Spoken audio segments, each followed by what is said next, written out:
জি বলেন, দুই একটা বলেন। মহিম বাবা দেয় জি আব্বা ছোটবেলাতে মহিম বাবার সাথে সফর করছে। জি এখানে খাদেন ছিল আমার আব্বার নাম 5 বছর থেকে। জি, এটা হাতে না, হাতে রাখেন, হ্যাঁ বাস, হ্যাঁ বলেন।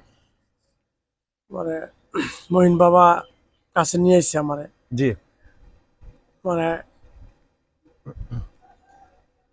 পানি পড়া দিয়েছে, ভালো গেছে।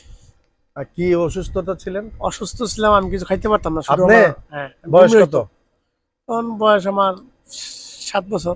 7 বছর, একটু বড় করে বলেন, একদম পরিষ্কার আসবে। আমি শুধু বমি করতাম শুধু। আচ্ছা, কিছু খাইতে পারতেন না? না। 7 বছর বয়সে আপনার বাবা আপনাকে নিয়ে এসেছিল এখানে, জি। এই মইন বাবার কাছে। মহিন বাবা হ্যাঁ, কাছে। তারপর? তারপর আমি ভালো হয়ে গেছি।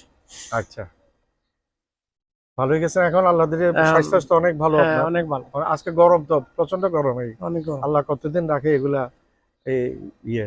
আর মহিন বাবার লক্ষ লক্ষ কেরামত, এটা বলা দুই শেষ একটা করা যাবে বলেন, না। দুই একটা বলেন। আপনার 1.5 বছরে কিছু পাইছেন, অনেক হ্যাঁ, রুগী আসে, অনেক অনেক আসে। লোক কেন আসে।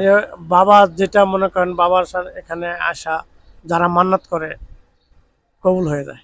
আচ্ছা আচ্ছা, যেমন অনেক রুগী আছে, ধরেন ক্যান্সারের রুগী, বিভিন্ন ধরনের রুগী অনেক এরকম। অনেক ভালো হয়ে গেছে। আপনার দুই একটা বলেন, দুইটা বললো, দুইটা অথবা একটা বললো হবে, অনেক ভালো হয়ে গেছে। একটু বলেন। আমাদের কাজকুড়া আর কি, আমার বাড়ি জি। ঢাকা এয়ারপোর্টের কাছে আর কি, দক্ষিণখান কাজকুড়া পড়ছে। আপনার বাড়ি? হ্যাঁ। পরে আমার এক এলাকারই ভাই, জি বাবার ভক্ত আর কি, জি। মানে পেটে পাথর হয়েছিল। আচ্ছা। পরে বাবার কাছে নিয়ে নিয়ে আইছে। জি। পরে বাবা কয় শোয়া। মইন বাবা? হ্যাঁ, এ মহিন কয় বাবা। বছর আগের কথা? এটা সব 16-17 বছর আগের বছর কথা। আগে, হ্যাঁ, বলে যে শোভা, এটা শোভা। শোয়া। পরে বাবা পায়ে কাইচা দিছে আর কি, তা অপারেশন করে দিলাম। হ্যাঁ। পরে 10 মিনিট পরে আপনার প্রস্রাবে ধরছে, পরে 3টা পাথর মারিছে। আচ্ছা, অসল রাস্তা দিয়ে হ্যাঁ, বেরিয়ে রাস্তা গেছে? দিয়ে, হ্যাঁ বেরিয়ে গেছে। আচ্ছা, এখনো পাথরটা আছে। পাথর রেখে দিছে? হ্যাঁ, আচ্ছা রেখে দিচ্ছে। আচ্ছা আচ্ছা। এখানে আছে না ওদের বাড়িতে?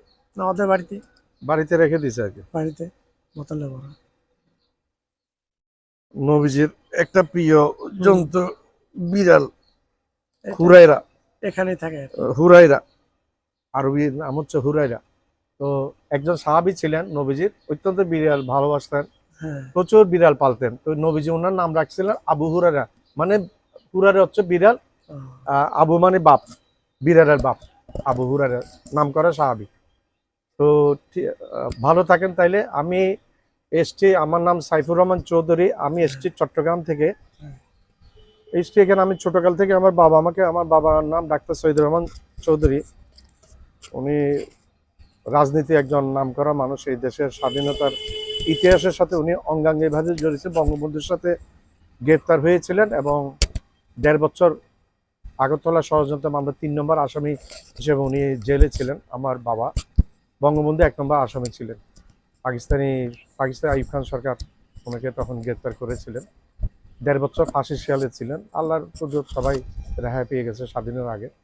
আল্লাহর ইচ্ছে সবাই, এরা 34-35 জন সবাই ফাঁসির আসামি ছিলেন। আইয়ুব খান আগরতলা ষড়যন্ত্র একটা মামলা দিয়েছিলেন ওনাদের বিরুদ্ধে।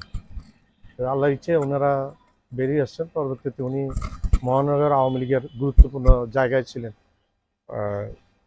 এটা প্রসঙ্গ করে চলে আসলো, এটার সাথে মাজারের কোনো সম্পর্ক নাই, প্রসঙ্গক্রমে চলে আসলো তাই বললাম এটা। তো আপনি ভালো থাকেন তাইলে। জি, আসসালামু আলাইকুম ওয়ালাইকুম আসসালাম। রহমতুল্লাহ বারাকাতুহু।